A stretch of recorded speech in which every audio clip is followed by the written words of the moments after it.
I'm Alan, and this is the Difficult Opinions Podcast.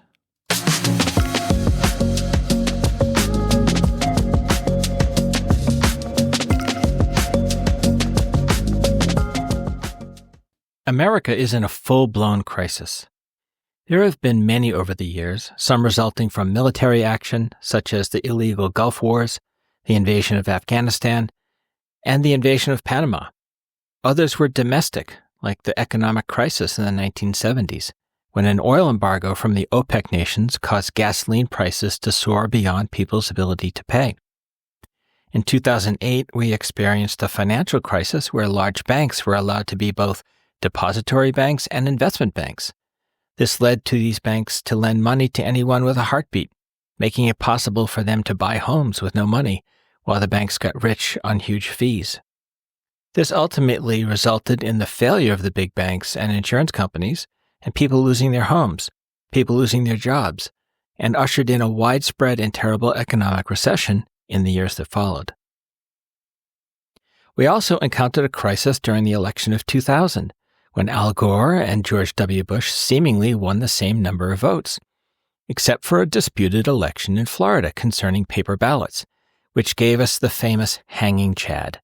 This led to a recount and microscopic examination of how people voted on these paper ballots. Eventually, the Supreme Court decided that George W. Bush had won the election and Al Gore had lost. This marked a crisis for our Constitution, as nothing like this had ever happened before. Now we face a crisis that encompasses many of these historical events. Trump has ushered in a period of social engineering, economic change, and foreign policy headaches, each of which has the potential to diminish the legitimacy of the U.S. at home and on the world stage. Donald Trump took office on January 20th, 2025. Within hours of the start of his presidency, he began a campaign to dismantle the administrative state of America. This specifically means he is using his executive power to reshape the government according to his vision and the vision of his supporters. He has employed Elon Musk to evaluate government spending, assess the functions of the executive branch departments, then communicate to the public on the president's behalf the problems he has found. Trump is using his presidency to push down further marginalized groups, from Black and brown people to LGBTQ people. He has decided that diversity, whether in society or government, is undesirable, believing that power should rest with white Christian men. Trump does not directly say that he wants only white Christian men in power. He's too cowardly for that. What he says is that diversity is bad, and that everyone should have an equal chance at a job, promotion, investment, or frankly anything in life, insisting there should be no preferences among men and women, white people, Black people, brown people, Asian people, or anyone else, and that everyone must compete on a merit-driven basis. The problem with this perspective has been known for nearly a century. The system is controlled and supported by white, wealthy men. And for someone who is not a white, wealthy man, the odds are against them. Anti-discrimination laws exist for that reason, and that reason is the dark heart of white Christian men. To that end, Trump has decided that the U.S. government is too large, and that money is being wasted on foreign aid, family assistance, or any program supporting diversity, equality, and inclusion. He's tasked Elon Musk, along with a small cadre of technical specialists, with examining payments made by various agencies, including USAID, Medicare, Medicaid, veterans benefits, and other governmental grant programs, essentially every other area where the government spends money. Trump has instructed Musk to identify billions in potential savings. All this is done under the false pretense that America has too much debt or that trade deficits harm the country. These are trivial grievances that have little bearing on how to govern the largest economy on the planet. Want to pay down the national debt? Tax billionaires and the 1% who control 50% of the nation's wealth. The rich won't save America, but the poor will be ground into dust and shaken down for every last dollar. Everyone besides the top 1% will suffer. The poorer you are, the more suffering you have. Yet, this is what 49.8% of voters chose.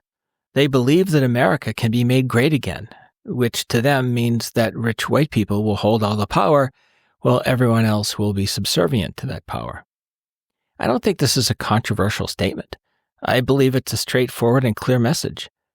Anyone who has attended a Trump rally in the past 10 years can plainly see that practically every person is white and fervently supports Trump. The rally people may come from different economic backgrounds, but they are not from the 1%. Red Hat MAGA supporters represent the worst qualities of Americans. They are all some combination of downtrodden, uneducated, unhealthy, racist, and xenophobic, and most importantly, they're all scared. They are all fearful that a future where anyone else, particularly someone who is not white, could somehow have a better life than them. And that is something they want to prevent at all costs. This is better known as owning the libs. And to MAGA, it's no joke. I'm not a psychologist, but the hate inside Trump supporters is all about their fears, plus a healthy dose of racism. No child is born into a political party, nor is any child born seeking power by oppressing others. These behaviors are all learned, stemming from generations of hate and racism. America was founded on such principles and has grown powerful from them, and it has never reconciled with its history of genocide against Native Americans, the enslavement of African people, or the marginalization of women and other groups that are not white Christian men. The country has never come to terms with its identity, and I don't expect this to happen in my lifetime or even the lifetime of my children. I truly do not know what the trigger will be for the people of the United States to confront their dark past and move towards a better future. But whatever it is, well, it's a long way off. Today's crisis will be viewed by history as one that is just as serious as those that we have come before. However, because history has a tendency to smooth the edges and summarize painful and tumultuous times into just a few paragraphs, future generations won't have a clear picture of the damage being done every day by Donald Trump and his supporters. MAGA owns this crisis, but we will all live it every day for the next 4 years.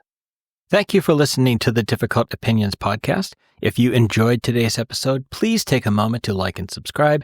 Your support helps me reach more listeners and to continue to bring great content. Don't forget to share your thoughts on Blue Sky or the website. All the links are below. And until next time, be difficult. Cheers.